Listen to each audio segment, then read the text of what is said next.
1400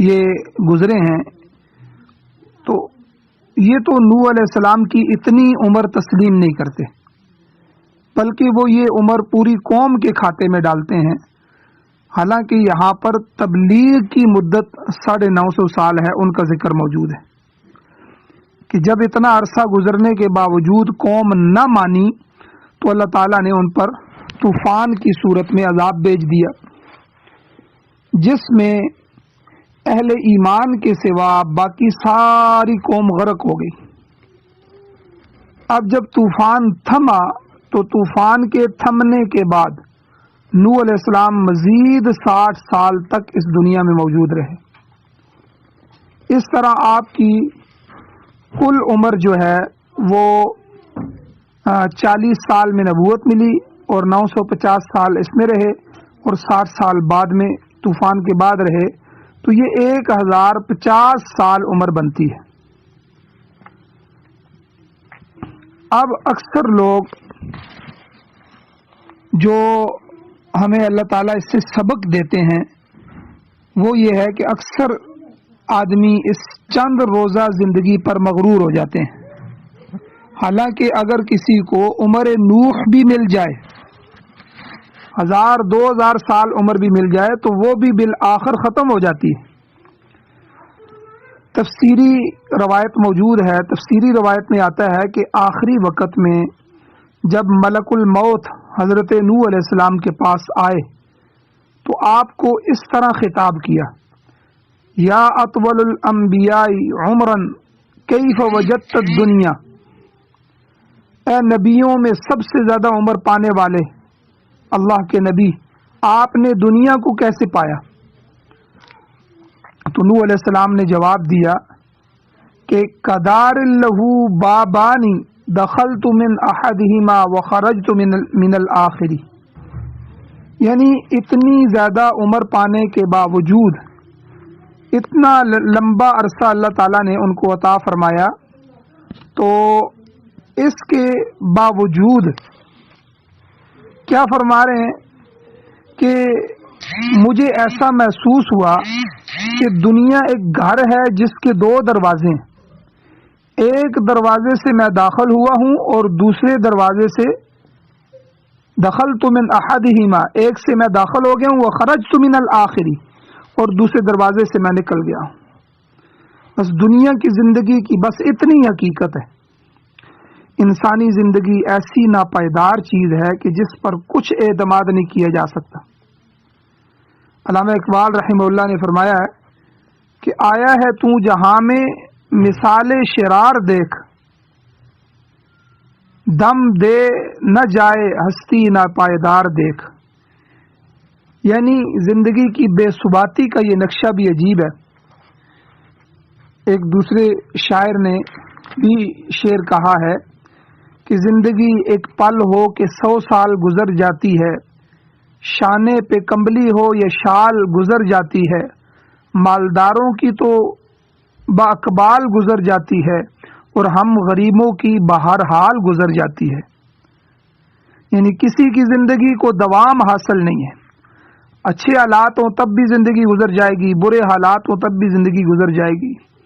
اسی لیے اللہ تعالیٰ نے قرآن مجید میں ارشاد فرمایا سورۃ الاعلیٰ کی 16 اور 17 نمبر آیت ہے 30ویں سپارے میں کہ بل تؤثرون الحیات الدنیا، کہ تم دنیا کی زندگی پر تکبر کر کے اور امید بٹھا کے اور ریجھے ہوئے بیٹھے ہو، والآخرۃ خیر وابقی، مگر حقیقت میں آخرت کی زندگی ہی بہتر اور دیر پا ہے، لہذا اسی کی فکر کرنی چاہیے۔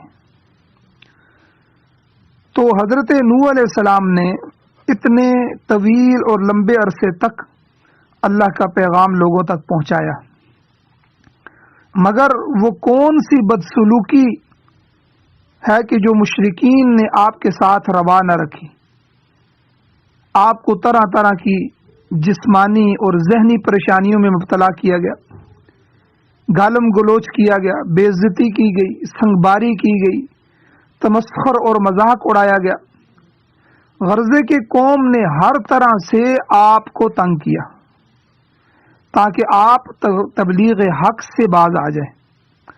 مگر آپ نے ان تمام تکالیف کو صبر اور شکر کے ساتھ برداشت کیا اور تبلیغ اور دعوت کا سلسلہ جاری رکھا۔ سورہ بنی اسرائیل میں اللہ تعالیٰ نے آپ کے متعلق فرمایا ہے کہ انہو کان عبدا شکورا، کہ آپ اللہ تعالیٰ کے شکر گزار بندے تھے۔ اس میں سمجھنے والی بات یہی ہے کہ ایمان کے ساتھ تکالیف اور مصائب کا آنا ضروری ہے۔ نوح علیہ السلام نے تمام تر مخالفت اور ایذا رسانی اور تکلیفوں کے باوجود حق کی تبلیغ ادا کرنے میں کوئی کوتاہی نہیں کی، مگر قوم ایسی نافرمان تھی، ایسی ناہنجار تھی کہ کسی طرح آپ کی بات کو نہیں مانا۔ سورۃ الاعراف میں اللہ نے فرمایا کہ انہم کانوا قوما عمین، کہ ساری کی ساری قوم اندھی قوم تھی۔ ان کی ظاہری آنکھیں تو موجود تھیں مگر دل کی آنکھوں سے، بصارت تو موجود تھی لیکن بصیرت سے محروم تھے، جس کی وجہ سے حق کو نہ پہچان سکے۔ قوم کی اس نافرمانی کا نتیجہ کیا ہوا؟ اللہ نے فرمایا فَأَخَذَهُمُ الطوفان، کہ ان کو طوفان نے آ لیا، پکڑ لیا، جس میں ساری قوم ہلاک ہو گئی۔ وَهُمْ ظَالِمُونَ، اور وہ ظلم کرنے والے تھے۔ اللہ کہتے ہیں وہ ظلم کرنے والے تھے، ظالم تھے۔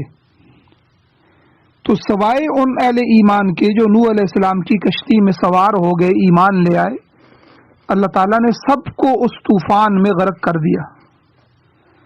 اسی لیے اللہ تعالیٰ نے فرمایا فَأَنْجَيْنَاهُ وَأَصْحَابَ السَّفِينَةِ، پھر ہم نے بچا لیا نوح علیہ السلام کو اور باقی کشتی والوں کو۔ تو اللہ تعالیٰ نے اہل ایمان کو بچانے کی تدبیر بھی خود ہی بتائی تھی۔ اللہ نے فرمایا وَاصْنَعِ الْفُلْكَ بِأَعْيُنِنَا، سورہ ہود میں آتا ہے کہ اے نوح، ہمارے حکم سے اور ہماری نگرانی میں کشتی تیار کرو اور سارے اہل ایمان کو اس میں سوار کر لو۔ کہتے ہیں کہ یہ جہاز نما بہت بڑی جو ہے وہ تقریباً 450 فٹ 450 فٹ لمبی کشتی تھی، جس کے اوپر اور نیچے 3 منزلیں تھیں۔ فرمایا ہم نے اس کشتی کے سواروں کو بچا لیا۔ وَجَعَلْنَاهَا آیَةً لِلْعَالَمِينَ، اور اس کشتی کو جہان والوں کے لیے ایک نشانی بنا دیا۔ یہ کشتی ایک لمبے عرصے تک جودی پہاڑ پر پڑی رہی، لوگ صدیوں تک اس کو دیکھ کر عبرت حاصل کرتے رہے۔ اس کے علاوہ اس کشتی کا ذکر تاریخ میں بھی آیا ہے، اور کتب سماویہ جو ہیں آسمانی کتب، خاص طور پر قرآن پاک میں بھی جو ہے اس کا تذکرہ آیا اور ہمیشہ کے لیے محفوظ ہو گیا۔ اس کشتی کو حضور علیہ الصلوۃ والسلام کے واقعات سے بھی کسی حد تک مماثلت ہے کہ اسلام کے ابتدائی دور میں جب مشرکین مکہ نے اہل ایمان پر عرصہ حیات تنگ کر دیا تو ان کی 2 جماعتیں کشتی پر سوار ہو کر ہی حبشہ کی طرف ہجرت کر گئی تھی۔ پھر واپسی کا سفر بھی انہوں نے کشتی پر کیا، کیونکہ راستے میں سمندر پڑتا تھا۔ تو حدیث میں ان کشتی والوں کا حال بھی آتا ہے کہ ان میں مرد اور عورتیں بھی تھیں، اور اللہ نے ان کی حفاظت کشتی پر کی تھی کہ ایک ملک سے دوسرے ملک بحفاظت اللہ نے پہنچایا، اور پھر وہاں سے واپس مدینہ طیبہ کے لیے بھی کشتی استعمال کی گئی۔ تو بہرحال نوح علیہ السلام کا مختصر تذکرہ فرمانے کے بعد اللہ تعالیٰ نے ابراہیم علیہ السلام کا ذکر بھی فرمایا کہ وہ ابراہیم، کہ ابراہیم علیہ السلام کو بھی ہم نے رسول بنا کر بھیجا۔ ان کا حال بھی ملاحظہ فرمائیں کہ اذ قال لقومہ اعبدوا اللہ واتقوہ، جب انہوں نے اپنی قوم سے کہا کہ اے میری قوم، اللہ کی عبادت کرو اور اسی اللہ سے ڈرو۔ ذالکم خیر لکم ان کنتم تعلمون، اسی میں تمہاری بہتری ہے اگر تم سمجھ رکھتے ہو، اگر عقل رکھتے ہو اور سمجھتے ہو تو اسی میں تمہارے لیے بہتری ہے۔ فرمایا کفر اور شرک سے باز آ جاؤ کہ یہ تمہاری ہلاکت کا باعث ہوگا۔ تمہاری حالت تو یہ ہے کہ انما تعبدون من دون اللہ اوثانا، کہ تم اللہ کے سوا بتوں کی پرستش کرتے ہو، بتوں کو پوجتے ہو، وَتَخْلُقُونَ إِفْكًا، اور تم جھوٹ گڑتے ہو، جھوٹے خیالات اور اوہام اور وہم جو تمہارے وسوسے ہیں انہی کی پیروی کرتے ہو، اپنے ہاتھوں سے مٹی اور پتھر اور لکڑی کے بت بناتے ہو اور پھر خود ہی ان کے سامنے سجدے کرتے ہو، ان کی پوجا شروع کر دیتے ہو، حالانکہ وہ بے جان چیزیں ہیں جو نہ کچھ نفع پہنچا سکتی ہیں نہ نقصان پہنچا سکتی ہیں۔ سورۃ الانبیاء میں گزر چکا ہے کہ ابراہیم علیہ السلام نے قوم سے کہا کہ یہ کیسی مورتیاں ہیں جن پر تم جھکے پڑتے ہو، ان کے سامنے نظر و نیاز پیش کرتے ہو، پھر ان سے مرادیں مانگتے ہو۔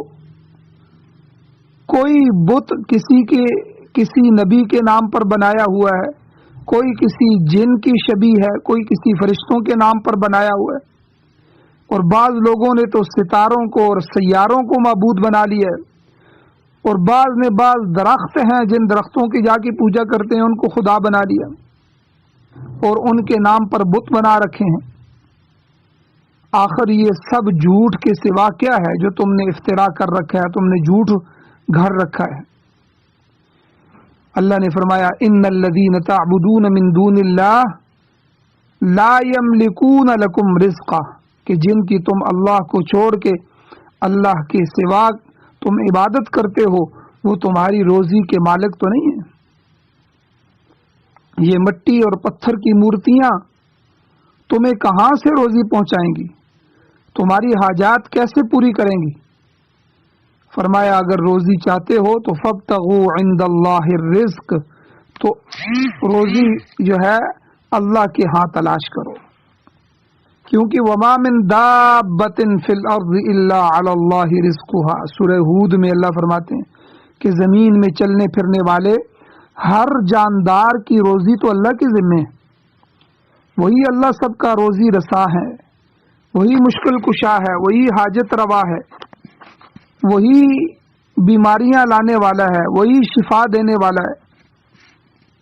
زمین میں رہنے والے انسان، چرند پرند یا دیگر جانور ہوں، سمندر میں رہنے والی مچھلیاں ہوں یا کیڑے مکوڑے ہوں یا ہوا میں اڑنے والے پرندے ہوں، اللہ تعالیٰ سب کے لیے اپنی حکمت کے مطابق روزی کا سامان پیدا کر دیتا ہے۔ شاہ عبد القادر محدث دہلوی رحمۃ اللہ علیہ فرماتے ہیں کہ لوگ روزی رزق کی خاطر ایمان تک کا سودا کر لیتے ہیں، حالانکہ یہ تو کسی کے ہاتھ میں ہے ہی نہیں، یہ تو اللہ کے ذمے ہے۔ اکثر لوگ اس روزی کی خاطر ہر جائز اور ناجائز ذرائع اختیار کرتے ہیں، اپنے بھائیوں کا گلا کاٹنے سے بھی دریغ نہیں کرتے، قوم تباہ ہو جائے، ملک غرق ہو جائے، مگر ان کو مال ملنا چاہیے۔ ان بے وقوفوں کو اتنا علم نہیں ہے، قرآن کی یہ آیت کھل کر بتا رہی ہیں کہ روزی تو اللہ نے ہر حالت میں دینی ہے، مگر تم غلط ذرائع اختیار کر کے اپنے ایمان کو کیوں ضائع کرتے ہو؟ جائز ذریعے، جائز اسباب اختیار کرو، محنت کرو، مشقت اٹھاؤ، اور پھر اللہ تعالیٰ سے جائز رزق کا سوال کرو، اللہ تعالیٰ برکت کے ساتھ رزق دے گا۔ اور اللہ نے فرمایا کہ اللہ کے ہاں رزق تلاش کرو، وابتغوا عند اللہ الرزق، آگے واعبدوہ، اور عبادت بھی اسی اللہ کی کرو۔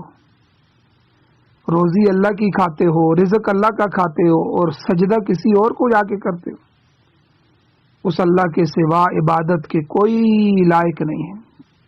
کوئی ایسا منہ تو لے کے آؤ جو اللہ کے سامنے کوئی رزق دے سکے۔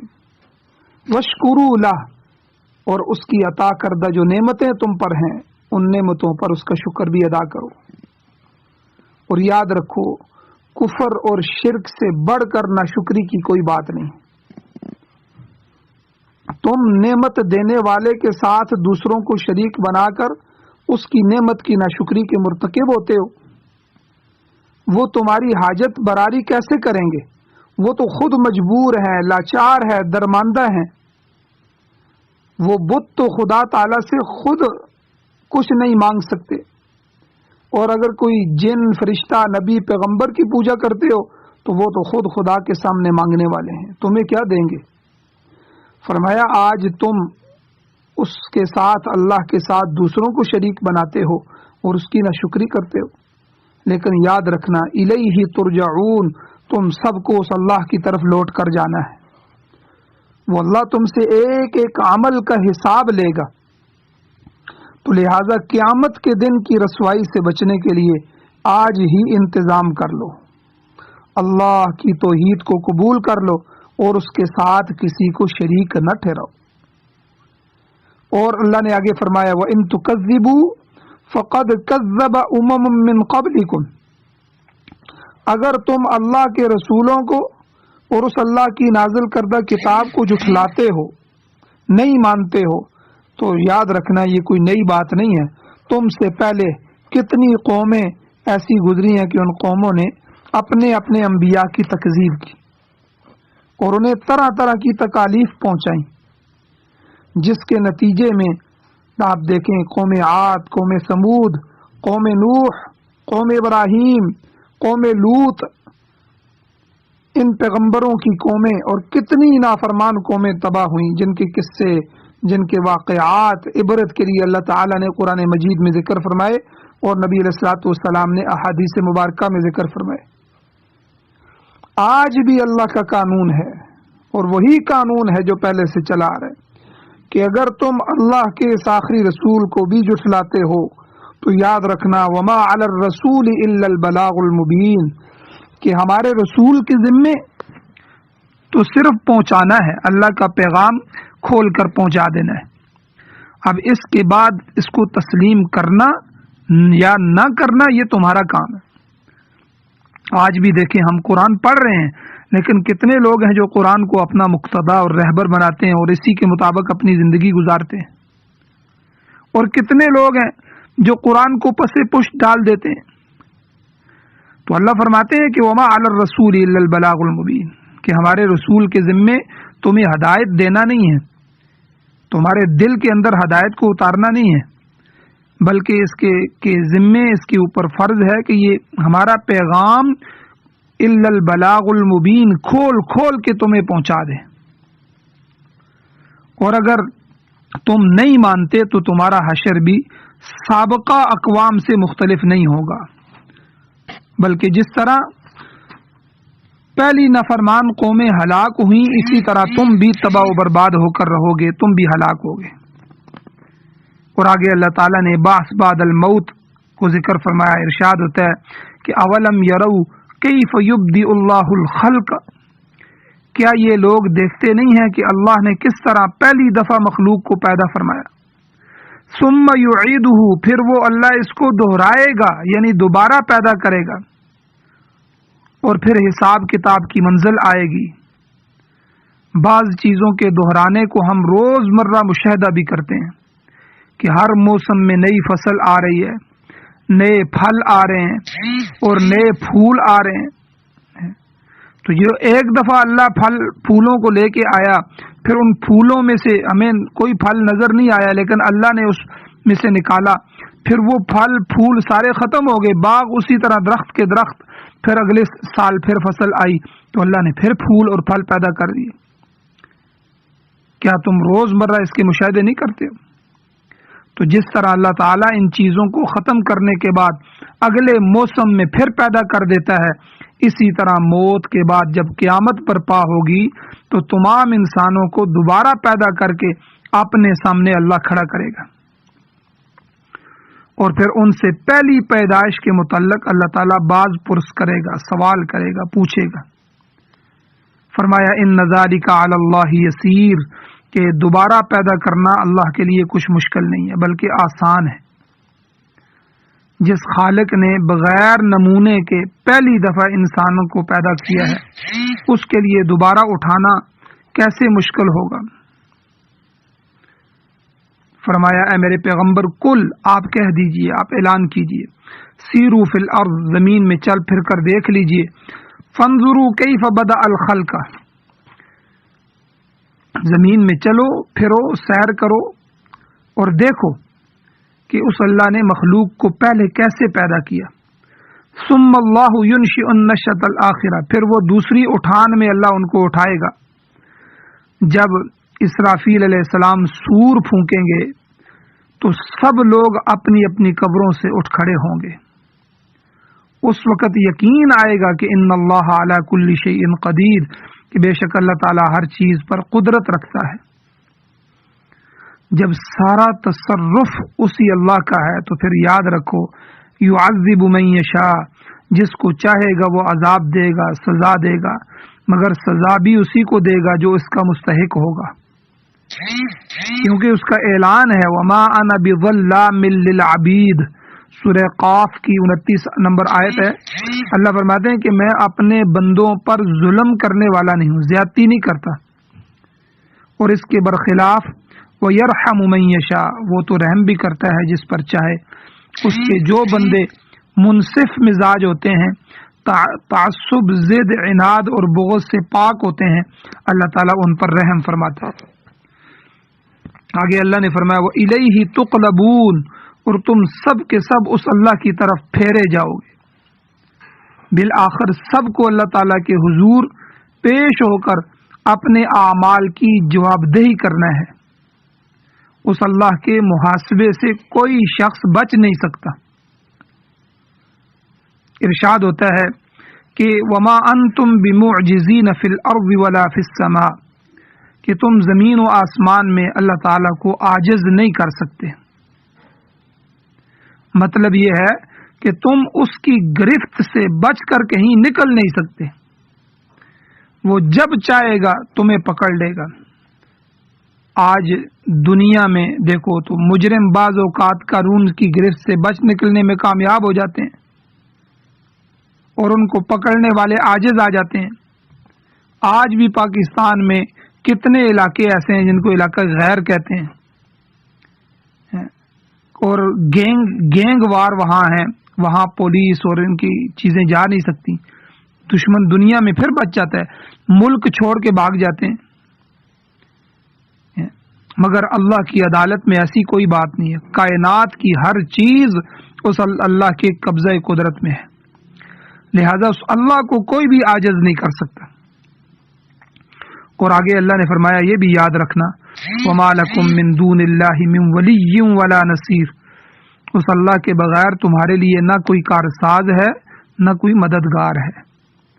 ہر ایک کا کام بھی وہی اللہ بناتا ہے، وہ پھر جب پکڑتا ہے تو مدد کو بھی کوئی نہیں پہنچ سکتا جو تمہیں چھڑا لے. آج جن چیزوں پر بھروسہ کر رہے ہو اگلے جہان میں وہ سب زائل ہو جائیں گے اور تمہیں کوئی چیز خدا کے عذاب سے بچا نہیں سکے گی. آگے اللہ کی رحمت سے جو مایوسی ہے اس کے متعلق اللہ نے فرمایا والذین کفروا بآیات اللہ ولقائہ، جو لوگ اللہ تعالیٰ کی آیات اور اس کی ملاقات کا انکار کرتے ہیں. آیات میں کیا ہے؟ توحید بھی آیات میں آ جاتی ہے، رسالت بھی آ جاتی ہے، احکام بھی آ جاتے ہیں، اعمال بھی آ جاتے ہیں، شرائع اور شریعت کی مسائل بھی آ جاتے ہیں، تمام مسائل آ جاتے ہیں. تو جس نے اللہ کی آیات کا انکار کیا یعنی گویا کہ پورے دین کا انکار کیا،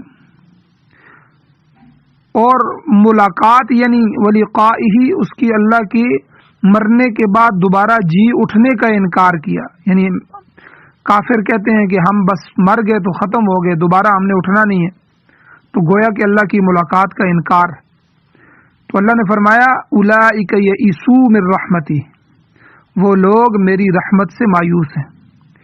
ظاہر ہے کہ جس نے کفر کیا، شرک کیا، بدعات کیے اور معاصی اور گناہوں کا ارتکاب کیا، اس نے نہ تو اللہ کی آیتوں کو تسلیم کیا نہ ہی بعث بعد الموت کو برحق جانا. ایسے لوگوں کو خدا تعالیٰ کی رحمت حاصل نہیں ہو سکے گی اور وہ رحمت خداوندی سے مایوس ہی رہیں گے. خدا کی رحمت سے مایوسی بجائے خود کفر ہے، گویا انکار کرنے والے خدا کی رحمت سے مایوس ہیں. آگے اللہ نے فرمایا وَأُولَئِكَ لَهُمْ عَذَابٌ أَلِيمٌ، ایسے لوگوں کے لیے دردناک عذاب ہے، وہ اللہ کی گرفت سے بچ نہیں سکتے. تو اللہ تعالیٰ نے تفصیل کے ساتھ یہاں ہماری رہنمائی فرمائی ہے اور دین اور شریعت کی طرف متوجہ فرمایا کہ میں نے تمہاری رہنمائی کے لیے دین بھیجا، اپنے پیغمبر کو بھیجا ہے، اب تمہیں جو ہے میرے پیغمبر کی بات کو ماننا ہوگا، میرے قرآن کو تسلیم کرنا ہوگا۔ اللہ تعالیٰ سے دعا ہے اللہ ہمیں عمل کی توفیق عطا فرمائے۔ آخر دعوانا